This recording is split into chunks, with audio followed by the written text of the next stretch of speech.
मेरे घर पे आके झगड़ा किया 5/6/2022। अब तक भी ये कागजों को पोथी बांधकर उनकी सिफारिश थी। इसका कोई प्रूफ है, दिखाना चाहेंगे? हाँ, मैं दिखाना चाहता हूँ। उनकी राजनीतिक दबाव था, चीज बस सब उन्हीं के पास है। हमारे साथ मारपीट की। अब अपील क्या रहेगी आपकी शासन प्रशासन से? और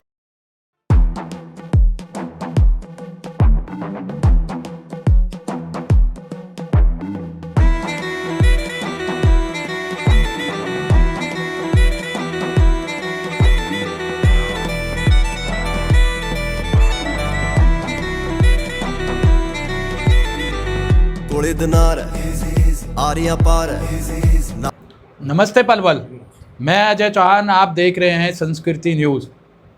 पलवल की हर एक खबर को संस्कृति न्यूज़ के माध्यम से आपके बीच पहुंचाने का काम हम कर रहे हैं। इसी के ब्याप पर पलवल की न्यू कॉलोनी एक्सटेंशन गली नंबर 8 से एक बुजुर्ग हमारे पास चलकर आए हैं, करतार सिंह जी। उनकी क्या कुछ समस्या है, क्या कुछ वो बताना चाहते हैं अपनी आप बीती, हमारे साथ मौजूद हैं। करतार सिंह जी, आपका क्या कुछ कहना है, क्या बताने आए हैं? सर जी, मैं न्यू कॉलोनी एक्सटेंशन में रहता हूँ जी।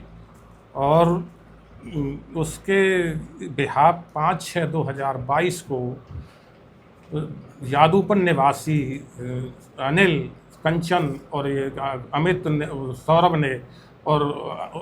सौरभ और क्या कह रहे हैं, उसने अनिल ने और अंकित ने मेरे घर पे आके झगड़ा किया जी। झगड़ा करने के साथ हमारे साथ मारपीट की जी। मारपीट में हमें चोट आई और चोट में हमने MLR भी कटवाई और हमने 112 पे फ़ोन नंबर भी किया और फिर हम कैंप थाने आए जी। कैंप थाने में हमारी वहाँ पर उनकी सिफारिश थी, उनकी राजनीतिक दबाव था, हमारी कोई बातें नहीं सुनी गई और हमारा मामला उन्होंने वहीं से पर इस तरह का रफ़े दफ़े कर दी जी। वहाँ पर कंचन अनिल जो थे, वहाँ पर मेरी गाड़ी HR 30P 2918 I-20 गाड़ी थी जो कि मेरे नाम थी। मैंने 2018 में खरीदी थी और ये हरेंद्र नाम गेलपुर के निवासी थे जिनसे मैंने वो खरीदी थी। प्रूफ है गाड़ी खरीदने का? गाड़ी प्रूफ कर देने का मैंने हरेंद्र को 4,20,000 रुपये अपने बैंक खाते से उसके बैंक खाते में दिए। इसका कोई प्रूफ है, दिखाना चाहेंगे? हाँ, मैं दिखाना चाहता हूँ। आप देखिए, एक ये हरेंद्र सिंह के नाम से अकाउंट में मैंने ये पैसे डाले हैं और वो 4,20,000 रुपये इसमें दिए हैं मैंने हरेंद्र सिंह को, जो कि गेलपुर के निवासी हैं जी। अब क्या हुआ है इसमें? उसके बाद मेरी गाड़ी को ले गए और मेरे साथ मारपीट की। मैंने वो शिकायत काफ़ी दिन से पुलिस में की जी। सबसे पहले मैंने शिकायत उसमें की, फिर कैंप थाने में की 24/4/25 को। उसके बाद मैंने समाधान शिविर में 7 बार मैं समाधान शिविर में गया, DC साहब के सामने रखी। पर्सनली DC साहब के ऑफिस में मैंने एक एप्लीकेशन डायरी कराई, परंतु मेरे केस की कहीं सुनवाई नहीं हुई। उसके बाद मैं SP साहब के पास गया, SP साहब की पे भी कोई सुनवाई नहीं हुई। उसके बाद मैं मैडम ज्योति SDM थी, उनके पास गया, वहाँ पर भी मेरी कोई सुनवाई नहीं की गई। फिर भी मैंने उसके बाद मैं सोचता हूँ कि मैंने वो 4 एप्लीकेशन CM विंडो पर डाली, परंतु फिर भी मेरे कैंप थाने पुलिस वाले ने मेरे से कोई जवाब दबाई नहीं की। और उसके बाद मैंने अपने जवाब लेने के लिए RTI डाली। ये RTI मैंने 24/9/25 को RTI डाली।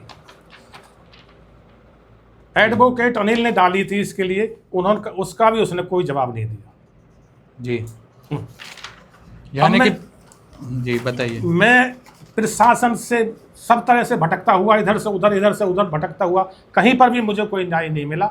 मैं करीबन 60-70 सीढ़ी होती होंगी जहां DC ऑफिस में सेकंड पे 212 नंबर कमरे में पहुंचना पड़ता है, परंतु घुटने में दर्द होने की परेशानी होते हुए भी फिर मैं वहाँ जाता हूँ जी। आपकी प्रशासन ने अब तक कोई कार्रवाई नहीं की। अब आपकी क्या मांग है, क्या चाहते हो आप? मैं ये चाहता हूँ प्रशासन से एक मेरी HR 30P 2918 गाड़ी मुझे दिलाई जाए।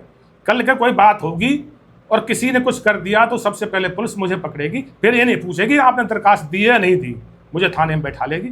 मेरी प्रशासन से प्रार्थना है और आप लोगों से प्रार्थना है, एक मेरी गाड़ी मुझे दिलवाई जाए जी।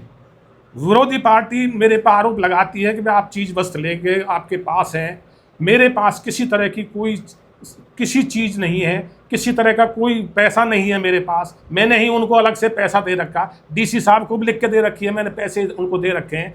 चीज़ मेरे पास कोई भी किसी तरह की मेरे पास नहीं है। और जो भी चीज़ होती है, जो इल्ज़ाम लगाते हैं कि भाई हमारे शादी में पैसे चीज़ें दी थी, वो जो सोना चांदी दिया था वो स्त्री धन होता है। हम स्त्री धन को अपने पाप समझते हैं, हम किसी तरह का इस तरह का वो नहीं समझते। एक बार हमारे पास वो स्त्री धन का जो भी धन था वो सब उसी के पास है, हमारा कोई उससे कोई मतलब नहीं किसी से भी। तो मैंने दूसरे पक्ष से जैसे बात करी, वो कह रहे हैं कि आपके पास उनकी जो है चीज वस्त्र हैं, जैसे आप बता रहे हो कि नहीं है, तो इसमें सच्चाई के लिए आप क्या कहना चाहेंगे, क्या प्रूफ है आपके? इसमें सच्चाई के लिए आप जो चाहो, मैं यही कहना चाहूँगा कि स्त्री धन हम नहीं रखना चाहते। हमारा ये धर्म है, एक हम धर्म से कहते हैं कि स्त्री धन हम नहीं खा सकते किसी का। ये चीज़ बस सब उन्हीं के पास है। जब झगड़ा किया था उन्होंने मेरी अपनी पर्सनल चीज़, जो मैं घर पर नहीं था, पर्सनल चीज़ सोने की चीज़ थी, उनको भी वहाँ से मेरे घर से उठा के ले गए जी। तो मैं इससे ज़्यादा आपके न्यूज़ चैनल को इतनी सच्चाई दे सकता हूँ। अगर आप न्यूज़ चैनल को और किसी तरह की सच्चाई मेरे से लेनी है, मैं वो देने के लिए तैयार हूँ। तो अब अपील क्या रहेगी आपकी शासन प्रशासन से और यहाँ के लोग? मेरी शासन प्रशासन से यही अपील है, एक आप मेरी ये गाड़ी मुझसे दिलवाई जाए, जिससे मैं किसी अन्य कार्य में, गलत कार्य में न फंस जाऊं, जिससे प्रशासन मुझे बाद में ज़बरदस्ती कहीं उठा के ले जाए। जी। तो मैं आपको बता दूं, जैसा इनका कहना है, इनकी शिकायत में ये लिखा है, मैंने भी पढ़ी है, और आरसी आप देख सकते हैं, इनके नाम आरसी भी है, लेकिन प्रशासन और इन्होंने अकाउंट में पैसे हरिंदर दहिया नाम के व्यक्ति जिनका ये बता रहे हैं, उनके नाम भी किया है 2018 में।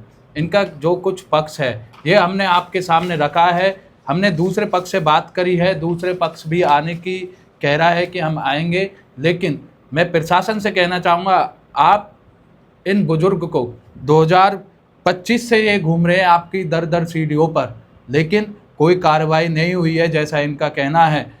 कृपया इनकी शिकायतों पर कार्रवाई कीजिए। 16 शिकायत लगा रखी हैं आज तक, 16 एसपी, डीसी, सीएम सब विंडो पर जाकर समाधान शिविर, लेकिन एक बुजुर्ग की कोई सुनवाई नहीं है। पलवल के डीसी, पलवल के लोग, पलवल के जनता डीसी के समाधान शिविर में किस लिए जाती थी कि हमारा समाधान होगा, जिससे कि हम अपनी समस्या को हल कर पाएंगे। लेकिन ये भटक रहे हैं। आज 2026 है, 2026 की जून है, अब तक भी ये कागज़ों को पोथी बांधकर न्यूज़ चैनल के माध्यम से आप सभी तक अपना ये मामला पहुंचाना चाहते हैं। मैं आपको बता दूं कि ये एक बुजुर्ग है, हारे हुए इंसान है। इनकी जो आपने ये कहानी सुनी है, जो ये बता रहे हैं, इनकी गाड़ी, इन्हें डर है कि अगर वो गाड़ी इनके पास नहीं आई, अगर कहीं कुछ अनहोनी उस गाड़ी से हो जाती है तो इन्हें पकड़े जाने का डर है कि मेरे ऊपर वो सारा मामला आ जाएगा। देखते रहें संस्कृति न्यूज़। मैं अजय चौहान।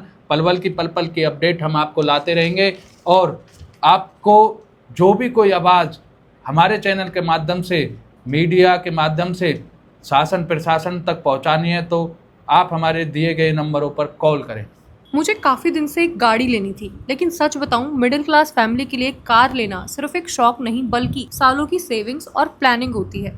इसीलिए मैं पहुंची 36 टोयोटा शोरूम पलवल, जो कि मथुरा रोड पर है। पहली चीज तो मुझे जाते ही वहां नोटिस हुई कि वहां का एनवायरनमेंट, कोई अननेसेसरी प्रेजर नहीं, कोई भी फोर्सफुली कार बेचने वाली फीलिंग नहीं कि ये ले लो, वो ले लो, ये कार अच्छी है, वो कार अच्छी है। नहीं, स्टाफ ने आराम से हर मॉडल के बारे में समझाया, बजट क्या है वो पूछा गया, फैमिली यूज के लिए चाहिए या फिर लॉन्ग ड्राइव्स के लिए चाहिए, हर चीज अकॉर्डिंग टू नीड बताई गई। सबसे अच्छी बात तो मुझे वहाँ की ये लगी कि वहाँ पर सिर्फ कार सेल नहीं बल्कि आफ्टर सेल सर्विस पर भी काफी फोकस किया गया था। Service centre, genuine parts, maintain support, हर चीज एक ही जगह मिली। और अगर आप मिडिल क्लास फैमिली से बिलोंग करते हैं तो फाइनेंस और ईएमआई ऑप्शन भी ऐसे थे जिन्हें समझना बहुत इजी था। मेरा पर्सनली एक्सपीरियंस काफी अच्छा और कंफर्टेबल रहा। इसीलिए अगर आप भी टोयोटा की कोई भी कार लेने का सोच रहे हैं तो आप जरूर एक बार विजिट कीजिए 36 टोयोटा शोरूम पलवल, जो कि मथुरा रोड पर है। शायद आपकी फैमिली के लिए परफेक्ट कार यही मिले।